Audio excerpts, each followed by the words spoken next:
A surprising amount of people have Ouija boards just sitting in their closets somewhere collecting dust, and most people probably have never even used them.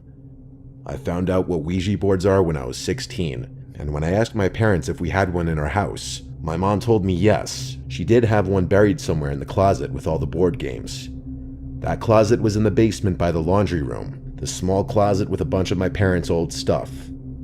I was intrigued to try using a Ouija board because I was slightly superstitious. I had my mom help me dig through this closet without disrupting the integrity and neatness of how she sorted everything in there. And lo and behold, eventually she finds this old dusty box that simply said Ouija and had two hands holding the piece that moves around the board called the planchette. The box was kind of falling apart on the edges, even though my mom said they'd only used it a couple times ever. The first thing I did was text a few of my friends to come use the Ouija board with me that weekend when I'd be home alone, to make it scarier. My friend Liam, who was 17, had a car, so he picked up my friend Jack and they came right over. It was like 9 p.m. It was dark out, obviously, and my parents were gone for a couple nights. My younger brother of 2 years, Adam, was also home, so I asked him to join as well. We were going to play on the floor in the loft, which was converted into my bedroom. We turned off the lights and then turned on a flashlight and put it on the floor in the corner of the room, pointed towards the board.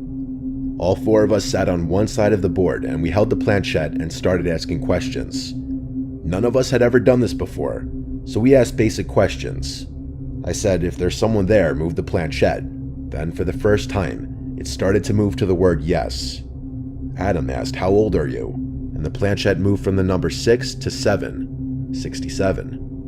We looked at each other, and while I suspected one of them were moving it, and I'm sure the others did too, we all played along and didn't break immersion. We took turns asking questions. Eventually, I asked the board, are you a demon? And the planchette went to the word yes. At this point, we all laughed and broke immersion, knowing one of us was messing around. At that moment, the flashlight turned off, and all of us stopped laughing and got really scared. Who did that? Someone asked. But it was clearly none of us. The flashlight was all the way in the corner.